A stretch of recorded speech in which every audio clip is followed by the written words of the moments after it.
नमस्कार, मैं हूं ये त्रिपाठी। शाम को 7 बज रहा और मैं एक बार फिर हाजिर हूं आपको साथ बिग डिबेट लेकर के। बिग डिबेट में आज वास्तव में एक बड़ी मुद्दे पर बहस करने जा रहे हैं। भारतीय जनता पार्टी की 20 साल की सरकार का रिपोर्ट कार्ड उनके जो चुनाव के प्रणेता हैं अमित शाह जी, उन्होंने कल जारी किया और उस पूरे रिपोर्ट कार्ड में बताया गया है कि मध्य सरकार ने पिछले 20 साल में इतना काम किया है जो मध्य प्रदेश में आज तक नहीं हुआ। बीजेपी लेकिन एक एजेंडे पर अटकी हुई है कि वो अपना सादा का सब कुछ कंपेयर करती 2003 बनाम 2023, ये रिपोर्ट कार्ड की थ्योरी थी। और उसके बाद कांग्रेस ये दावा करती है कि शिवराज सिंह चौहान का रिपोर्ट कार्ड पे कोई चर्चा इसलिए नहीं हो सकती क्योंकि रिपोर्ट कार्ड एक फेल विद्यार्थी का है, जो अगर पास हुआ होता तो रिपोर्ट कार्ड पे चर्चा होती, कहते मार्क्स खराब हैं, गलत मार्क्स हैं या कैसा डिवीजन गलत बना। लेकिन कांग्रेस का मानना है कि क्योंकि शिवराज सरकार पूरी तरह फेल हुई है और फेल के रिपोर्ट कार्ड पर कोई चर्चा भी नहीं हो सकती। इन सारे मुद्दों पे आखिर की चर्चा हो सकती है कि नहीं हो सकती। और रिपोर्ट कार्ड में अमित शाह ने पीठ थपथपाई है और साथ में कांग्रेस से 53 सालों का हिसाब देने की बात की, सारे मुद्दे शामिल हुए हैं। और बीजेपी के इस प्रोग्राम का नाम गरीबी महाअभियान रखा गया था, गरीब कल्याण योजना रखा गया था। गरीब कल्याण, शिवराज का रिपोर्ट कार्ड आपस में बड़ा कन्फ्यूजन करता है, लेकिन सियासत का दांव है, कैसे खेला जाता है, कैसे चला जाता है, आप बेहतर समझ सकते हैं। इसी मुद्दे पर चर्चा करने के लिए हमारे साथ एक पैनल होगा, उस पर हम बात करेंगे और समझेंगे कि ये सियासी दांव आखिरकार आने वाले विधानसभा चुनाव में कांग्रेस को कितना फायदा पहुंचा पाएगा या बीजेपी को कितना माइलेज देगा। इन सारे मुद्दों पर चर्चा करेंगे। उसके पहले देखिए एक छोटी सी रिपोर्ट। सियासी भाषा में रिपोर्ट कार्ड काफी अहम होता है। रिपोर्ट कार्ड वो होता है जो कि सरकार के 5 साल के कार्यकाल के द्वारा किए गए अच्छे बुरे कार्यों को दिखाता है और आम जनता के सामने पारदर्शिता के साथ रखा जाता है। कुछ इसी तरीके का 20 साल बीजेपी के शासनकाल का मध्य प्रदेश में अमित शाह ने रिपोर्ट कार्ड क्या रखा। पॉलिटिकल माइलेज लेने की होड़ और एक दूसरे पर सवाल खड़े करने की होड़ लग चुकी है। दरअसल मध्य प्रदेश में बीजेपी ने विधानसभा चुनाव की जोर आजमाइश तेज कर दी है। असेंबली चुनाव को लेकर पार्टी ने जहां पहले उम्मीदवारों की लिस्ट जारी कर दी, वहीं केंद्रीय मंत्री अमित शाह ने भोपाल में बीजेपी सरकार के 20 साल का रिपोर्ट कार्ड पेश किया। उन्होंने बीजेपी सरकार का रिपोर्ट कार्ड पेश किया। सीएम शिवराज के इस रिपोर्ट कार्ड को गरीब कल्याण महाअभियान नाम दिया गया है। रिपोर्ट कार्ड पेश करते हुए अमित शाह ने सीएम शिवराज की उपलब्धियां गिनाई और कांग्रेस पर जमकर हमला बोला। ये रेवड़िया बांटने वाली जो बात कर रहे हैं, तो गरीब को भी काफी समझ है भैया। मोदी जी ने 1 लाख का घर दिया और कोई 200 रुपए का बिल माफ करेगा तो 1 लाख का घर भूलकर 200 रुपए के बिल माफी को वोट नहीं देगा, हमें मालूम पड़ता है इतना। पर हम सस्टेनेबल ग्रोथ को और लाइफस्टाइल को अपग्रेड करने में विश्वास रखते हैं। ये हमारा फर्म विश्वास है कि गरीब को गरीबी की अवस्था से बाहर निकालना और उसकी आय को बढ़ाना, ये दोनों। परिवारवाद का मतलब है सरकार और शासन में एक ही परिवार के व्यक्ति आएंगे, इसका नाम परिवार है। कहीं इक्का दुक्का किसी के परिवारजन को योग्यता के आधार पर टिकट दिया, इसको करके आप परिवारवाद का मुद्दा डाइल्यूट मत करिए। परिवारवाद जहर है। जब पार्टियां परिवार की मलकियत बनती है तो डेमोक्रेसी के अंदर नीचे से जो लोग आते हैं उनके लिए क्या स्थान होता है। देखिए, हम तो चाहते हैं कि चुनाव डेवलपमेंट के मुद्दे पर हो। कांग्रेस की परंपरा थी जातिवाद, परिवारवाद और तुष्टीकरण के आधार पर चुनाव को घसीट कर ले जाना, और मोदी जी ने नई परंपरा शुरू की है पॉलिटिक्स ऑफ परफॉर्मेंस। परफॉर्मेंस पर जनता निर्णय करनी चाहिए।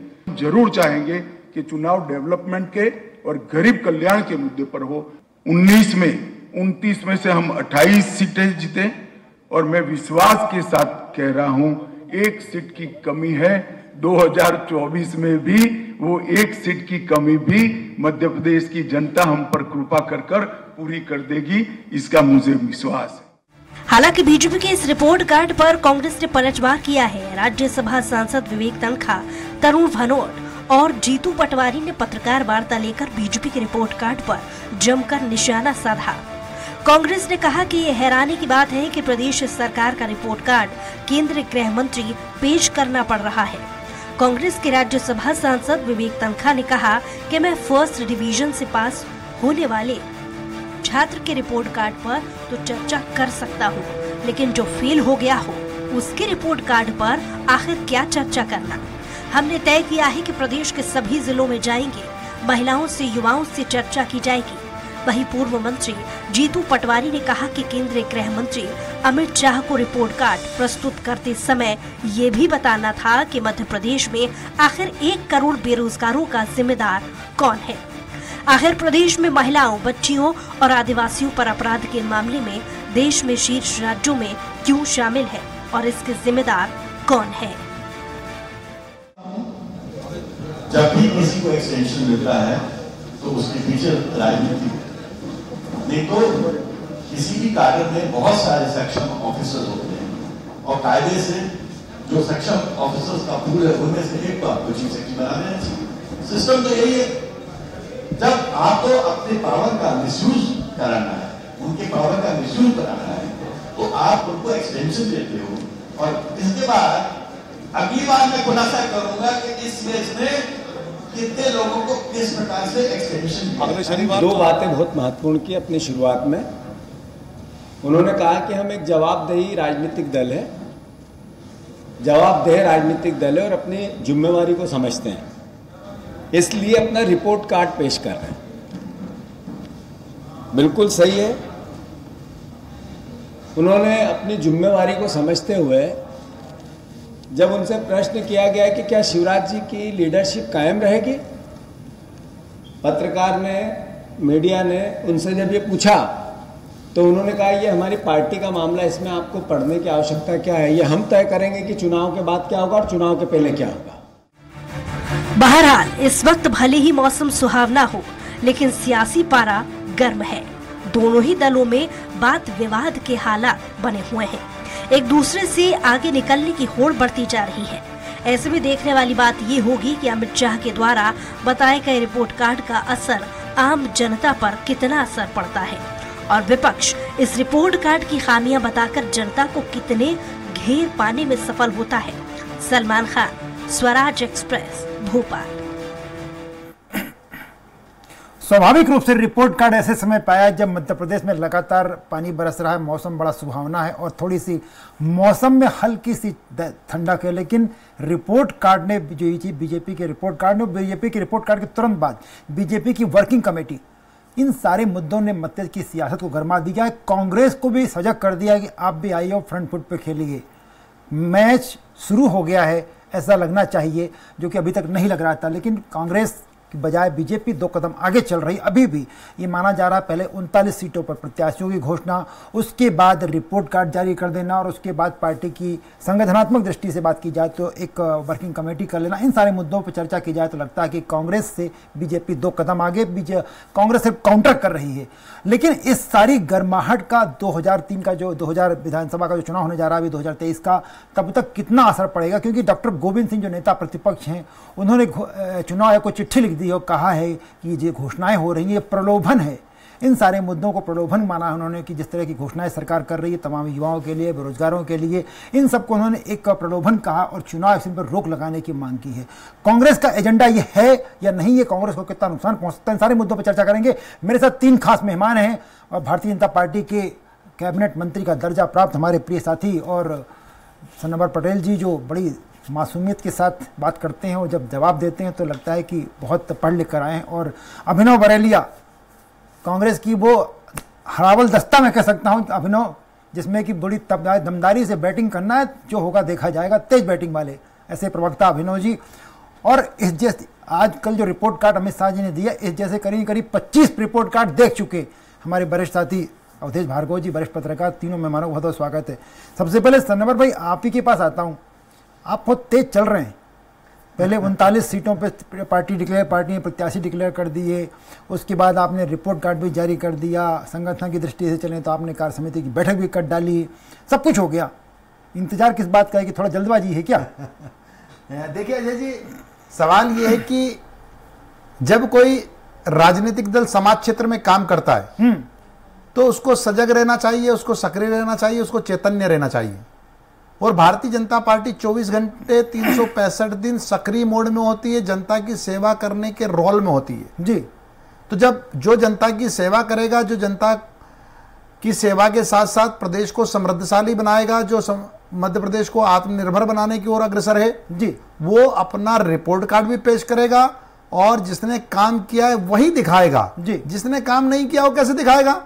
तो भारतीय जनता पार्टी ने जो अपना रिपोर्ट कार्ड पेश किया, जिसको सक्रियता मानी जा रही है, हम तो सक्रिय हमेशा रहते हैं जी जी, भाजपा तो हमेशा सक्रिय रहती है, लेकिन रिपोर्ट कार्ड पेश वो करेगा जिसने काम किया हो। अब सवाल उठा दिया कांग्रेस ने कि साहब गृह मंत्री जी को क्यों करना पड़ा? जिनके पास ऐसा गृह मंत्री होगा, जिनके पास ऐसा बड़ा नेता होगा, जिनके पास ऐसा विश्वसनीय नेता होगा, वही तो ऐसे नेता से रिपोर्ट कार्ड पेश करवाएंगे ना। जिनके पास कुछ है नहीं, जिनके पास सारे बदनाम शुदा नेता हैं, जिनके पास ऐसे नेता हैं जो मुंह दिखाने के लिए भी दोबारा आने में सोचना पड़ेगा, क्योंकि 10 तक की गिनती सिखा कर गए थे, दोबारा आए नहीं कि गिनती का क्या हुआ। तो ऐसे लोग तो नहीं करवा सकते ना रिपोर्ट कार्ड पेश अपना, ना उनके पास रिपोर्ट है, ना कार्ड है, ना पेश करने वाले नेता है। तो जिस राजनीतिक दल के पास ये सारी चीजें हैं वही ये सब करेगा। नहीं सर, मेरा सवाल ये था कि जिस तेजी के साथ आप लोग काम कर रहे हैं, तो मुझे लग रहा है कि जब तक कांग्रेस मैदान में आएगी तब तक तो आप काफ़ी आगे निकल चुके। पर ये जो रिपोर्ट कार्ड आया था, मेरे मन में सवाल आ रहा था बार बार कि इसमें गरीब कल्याण अभियान और रिपोर्ट कार्ड 2003 का पर मेरे को मतलब मुझे व्यक्तिगत तौर पर पल्ले नहीं पड़ा। नहीं अजय जी, बहुत ही स्पष्ट है जी कि हमने इन 18.5 साल में क्या किया, जो 20 साल में 18.5 साल, अगर देखिए बहुत स्पष्ट है। और हम क्यों ना दिखाएंगे कि आज 2003 में मध्य प्रदेश के प्रति व्यक्ति की आय मात्र 11,000 रुपए थी, और आज अगर 23 में 1,40,000 है, तो ये रिपोर्ट हम क्यों नहीं दिखाएंगे जी। आप बताइए कि जिस प्रकार से बिजली के हाल थे, जिस प्रकार से रोड के हाल थे, जिस प्रकार से पानी के हाल थे, पूरा इंफ्रास्ट्रक्चर से लगाकर पढ़ाई लिखाई सारी चीजें, तो जब अगर परिवर्तन हुआ है तो वो जो राजनीतिक दल जिसने परिवर्तन किया है वो अपना रिपोर्ट कार्ड लेकर आएगा, और उसी कड़ी में हम रिपोर्ट कार्ड लेकर आए। जनाब अभिनव बरोलिया जी, आप लोग बिना वजह में कह रहे हैं कि वो रिपोर्ट कार्ड तो एक फेल सरकार का, फेल विद्यार्थी का रिपोर्ट कार्ड, वो तो इतना सारा बता रहे हैं कि सब A+ में पास हुआ उनका विद्यार्थी। देखिए अजय सर, पूरे प्रदेश में एक ही चर्चा है कि ये भ्रष्ट सरकार, 20 साल की जो भ्रष्ट सरकार है, वो लगातार मतलब किस तरीके से अपना रिपोर्ट कार्ड पेश कर रही है। और पूरी जगह एक ही चर्चा है कि शिवराज सिंह चौहान जी 2008 में भी चेहरा थे, 2013 में भी चेहरा थे, 2018 में भी चेहरा थे। तो ऐसी क्या जरूरत आन पड़ी कि गृह मंत्री को यहां पे बुलाकर उनको पेश करना पड़ा रिपोर्ट कार्ड? वैसे इस रिपोर्ट कार्ड में कुछ ऐसा खास नहीं है, पूरी जनता को मालूम है। एक जानकारी और देना चाहूंगा कि इन्होंने 230 विधायकों को भी बुलाया है, यहां पे इवेंट चल रहा है। तो जो 230 विधायक आए हैं वो पूरी 230 विधानसभाओं में जाएंगे, सर्वे करेंगे और फिर ये बताएंगे कि किसको चुनाव लड़ाना है। तो भैया आपने 39 टिकट पहले से कहां डिक्लेयर कर दी है? मतलब यहां पे मेहमान नवाजी चल रही है, जनता के टैक्स का पैसा किस तरीके से बर्बाद करना है वो भी चल रहा है। तो ये सरकार की कोई ना नीति स्पष्ट है, ना नियत स्पष्ट है, कुछ भी हो रहा है, मतलब कोई सरोकार नहीं है। जनता की बातों से जो युवा देख रहे होंगे, या पटवारी घोटाला हुआ, 12 लाख बच्चों का भविष्य बर्बाद हो गया, उससे भी कोई सरोकार नहीं है। महंगाई कहां जा रही है, घर का राशन कैसे आ रहा है, बिजली का बिल मतलब किस तरीके से आ रहा है लोगों के घरों का, उससे भी कोई सरोकार नहीं है। सड़कों की बात कर रहे हैं। एक बात और बोला इन लोगों ने कि कर्जा 3,000 रुपए का कर्जा था 2003 में, और अभी बढ़कर 60,000 रुपए प्रति व्यक्ति पर कर्जा चल रहा है। तो ये सारे आंकड़े, मैं लगातार बहुत सारी बातें पेश कर सकता हूं, लेकिन ये सरकार और सिर्फ जनता के बीच में चर्चा है। मैं बार बार बोल रहा हूं, जनता इनके खिलाफ चुनाव लड़ेगी। ये रिपोर्ट कार्ड कितना भी दिखाते रहे, कुछ भी बोलते रहे, इससे कोई फर्क नहीं पड़ेगा। जनता आगे आकर इनको आईना दिखाएगी, जैसे विकास यात्रा में दिखाया। अवधेश भार्गव जी, आप ऐसे रिपोर्ट कार्ड सर आपने बहुत सारे देखे, 20-25 तो मुझे याद है कि आपने देखे रिपोर्ट कार्ड। इस बार का रिपोर्ट कार्ड उसको गरीब कल्याण से जोड़ना, और जैसे कि अभिनव बरोलिया जी और कांग्रेस पूरी की पूरी कांग्रेस कह रही कि तो फेल विद्यार्थी का कार्ड है, और वो घोटाले तमाम बातें की जा रही हैं। आपको क्या लगता है ये रिपोर्ट कार्ड क्या बीजेपी के परफॉर्मेंस को चुनाव में मतदाता के मन तक पहुंचा पाएगा? देखिए त्रिपाठी जी, ऐसा है जी, जो व्यक्ति काम करेगा वो अपनी रिपोर्ट बताएगा, अपनी प्रोग्रेस, अपनी उन्नति बताएगा। भारतीय जनता पार्टी ने 20 साल में क्या काम किया है उन्होंने जनता के सामने रख दिया है। रहा ये कि अगर सियासी नजर से हम देखें तो कांग्रेस ने इसके पहले 40-50 सालों में क्या किया है उन्होंने कभी नहीं रखा, और न बीजेपी ने कभी ये कहा। बीजेपी हमेशा ये कहती रही कि कांग्रेस ने आज तक कोई विकास ही नहीं किया, जब से हम आए तभी से विकास हो रहा है। रहा ये, जैसा भी कांग्रेस के प्रवक्ता महोदय बोल रहे थे कि पहले 2003 में 3,000 रुपया प्रति व्यक्ति कर्ज था, अभी 60,000 रुपया प्रति व्यक्ति कर्ज है, यानी 20 गुना जी। तो 20 साल में 20 गुना जहां कर्ज की दर बढ़ी है, वहीं महंगाई लगभग 50% आगे बढ़ी है। जी, ये जरूर है कि कुछ पाने के लिए कुछ खोना पड़ता है। जब विकास में हम पैसा लगाएंगे तो पैसा लाएंगे भी तो कहीं ना कहीं से, लेकिन आम जनता के दर्द को न समझते हुए सरकार अगर ये कहे, सरकार ने विकास तो किया है, इसमें कोई दो मत नहीं है। चारों तरफ आप देखेंगे, हाईवे देख लीजिए, सड़कें देख लीजिए, गरीबों के मकान देख लीजिए, पेयजल देख लीजिए, गांव में नल जल योजना चालू हो गई, उज्ज्वला में गैस सिलेंडर बांट दिए, लकड़ी चूल्हा जलाने के लिए नहीं है तो आपने गैस सप्लाई कर दी। लेकिन आपने इसके पीछे खोया भी बहुत है। आपने ये नहीं देखा कि मध्यम वर्ग, आपने जो भी किया निम्न वर्ग के लिए किया, आपने किया उच्च वर्ग, आप इनकम टैक्स में छूट देते हैं, किसको लाभ होता है? मध्यम वर्ग को बिल्कुल लाभ नहीं होता जी। आप एक तरफ तो कर्मचारियों की पेंशन बंद कर देते हैं जी, एक तरफ सांसद और विधायकों का वेतन बिना किसी विरोध के पास कर देते हैं जी। ये भी विकास में आता है, ये भी रिपोर्ट कार्ड में आता है।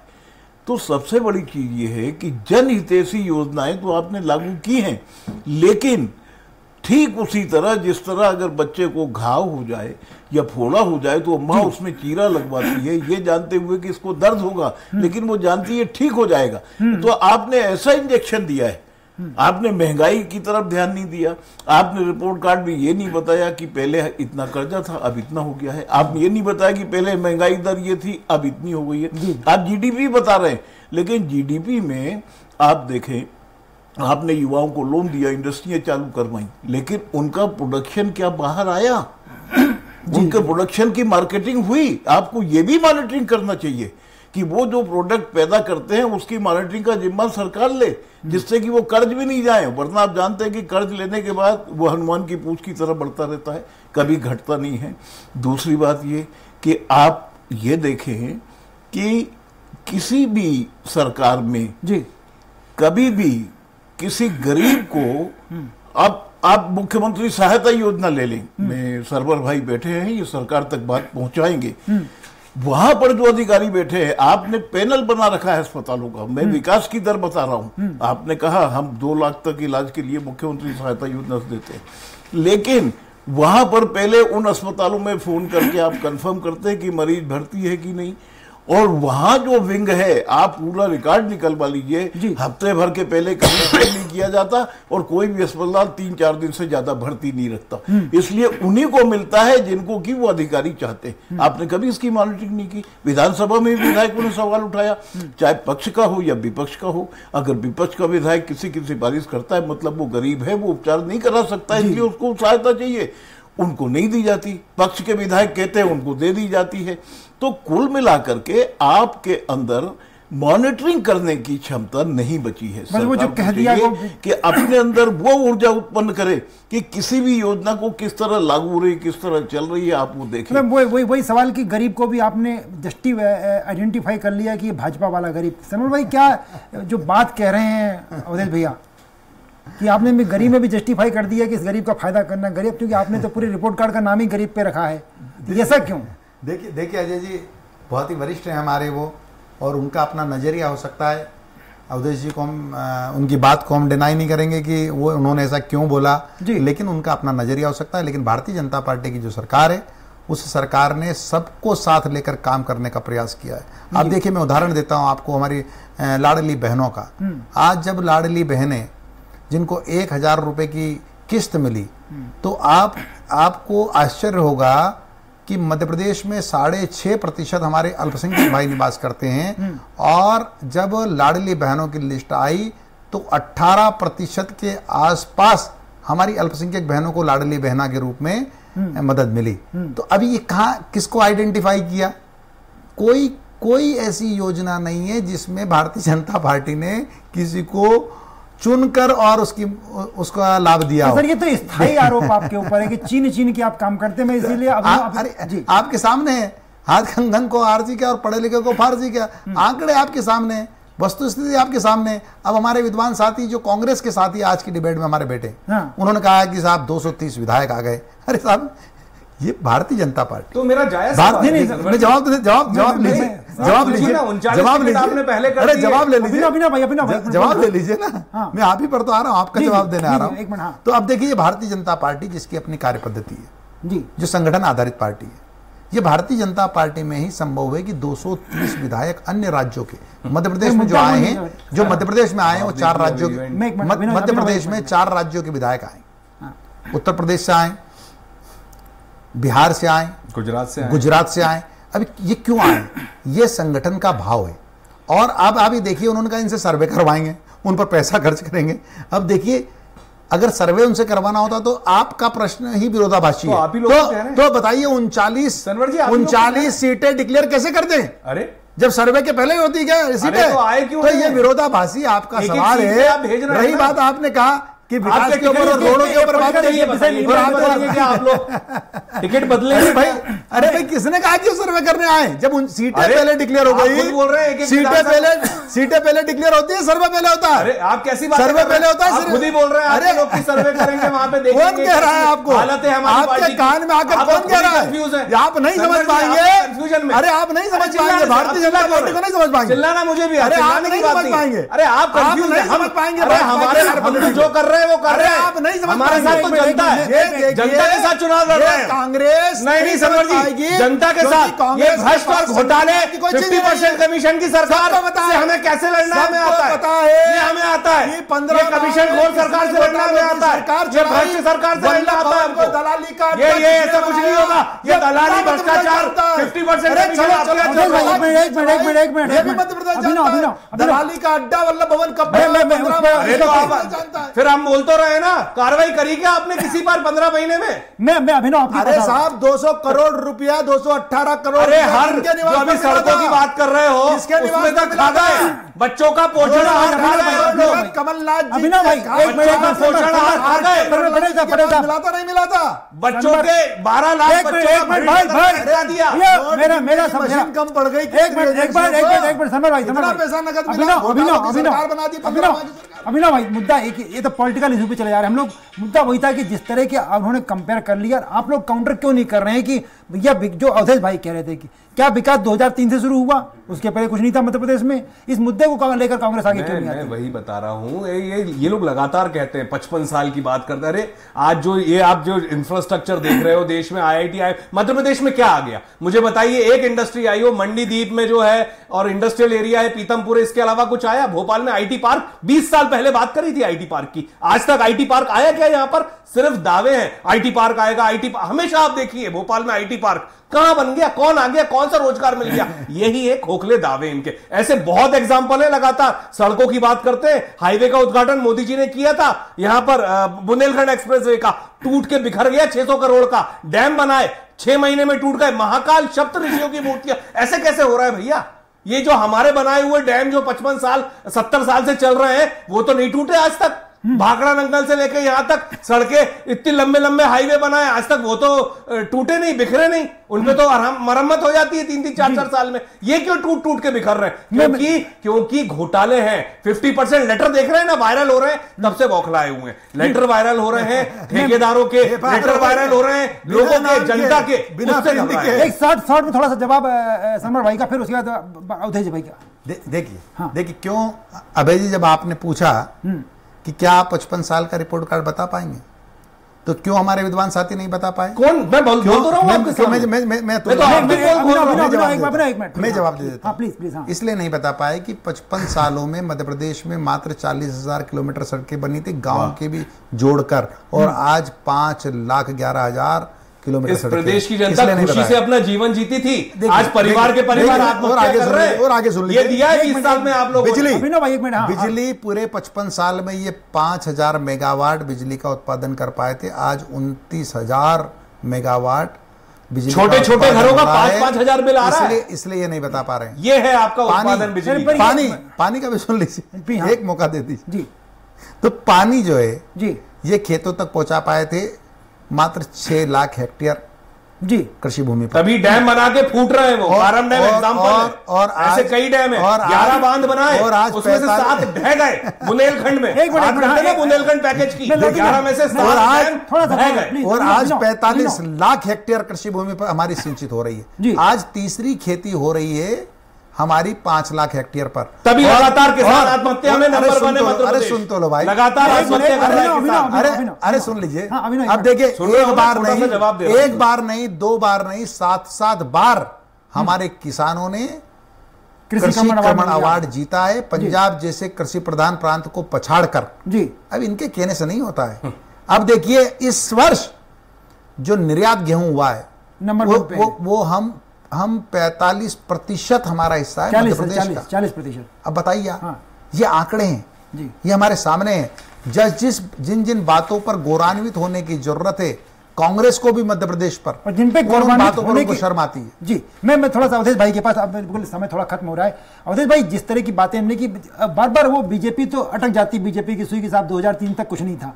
और जो बात आप कह रहे थे कि क्या विकास उसके पहले नहीं था, अभिनव बरौलिया तमाम दावे कर रहे थे, उसके पहले सड़कें थी हमारी, टूटती नहीं थी, ये तमाम दावे। आपको लगता है कि ये जो रिपोर्ट कार्ड है, इस तरह का रिपोर्ट कार्ड क्या विधानसभा के चुनाव तक जनता के मन में बैठ कर पाएगा, जो वोटों में कन्वर्ट हो पाए? अवधेश भाई देखिए त्रिपाठी जी, बड़े से बड़ा जख्म भर जाता है जी। आपने 20 साल पहले क्या किया था, जनता को याद नहीं था, आपने याद दिला दिया। अगले 5 साल में आप क्या करेंगे, आपने जनता को ये भी बता दिया जी। आपने इतनी समिट कराई, आपने अपने रिपोर्ट कार्ड में ये नहीं बताया कि कितनी इंडस्ट्रियां आई, आपने कितनों को जमीनों की बंदर बांट की उद्योग लगाने के लिए कितने उद्योग लगे, कितना जीडीपी उसकी वजह से बढ़ा, आपको रिपोर्ट कार्ड में ये बताना चाहिए था, आपने ये नहीं बताया जी। सबसे बड़ी चीज ये है कि जनता तो बड़े से बड़ा घाव बर्दाश्त कर लेती है, लेकिन आप पालक हैं, जनता के पालक हैं, जनता ने आपको चुना है, जनता के लिए चुना है, जनता के द्वारा, जनता के लिए और जनता का, तो आपको उस जनता जनार्दन का ध्यान रखना चाहिए। आपने कोई ऐसी योजनाएं आम जनता के लिए नहीं बनाई जो धरातल पर उतरी हूं। देखिए सरवर भाई हंस रहे हैं, आप कानून को भी समकालीन समता से नहीं ला पाए, बराबरी से। आपने अपराधियों ने, अगर किसी ने अपराध किया, उसके बाप का पुश्तैनी मकान में बुलडोजर चला दिया, लेकिन सिंगरौली के विधायक के लड़के ने अपराध किया, आपने आज तक उस पर उसकी गिरफ्तारी बड़े रिपोर्ट कार्ड में वही बात कुल मिला के ये है कि आपको जनता के लिए आपके नेता हैं आपके रिपोर्ट कार्ड बेहतर। मैं बिल्कुल सर, मैं थोड़ा सा समाप्त करना चाहूंगा। बिल्कुल सरवर भाई, आपको मानना पड़ेगा, मैं, अभिनव और अवधेश भाई तीनों आपकी बहुत सारी बातों से सहमत हो सकते हैं। अभिनव चूंकि कांग्रेस से ना सहमत होंगे, लेकिन कुछ मुद्दों में हम तीनों सहमत होंगे। लेकिन तीनों का यह मानना है कि आप जिस कुर्सी पर बैठाए गए हैं वो जिम्मेदारी की कुर्सी है, अकाउंटेबिलिटी आपकी है। सवाल आपसे पूछा जाएगा, उस सवाल का जवाब आपको देना पड़ेगा और ये बताना पड़ेगा इस रिपोर्ट कार्ड के अलावा जो सवाल उठ रहे हैं उनका जवाब आखिरकार आप कब तक देंगे। फिलहाल ये प्रोग्राम यहीं तक, प्रोग्राम में समय खत्म हो गया, इसलिए मैं खत्म कर रहा हूं, लेकिन खबरों का सिलसिला चलता रहेगा, इसलिए आप कहीं जाइएगा मत, मेरे साथ बने रहिएगा और देखते रहिए स्वराज एक्सप्रेस।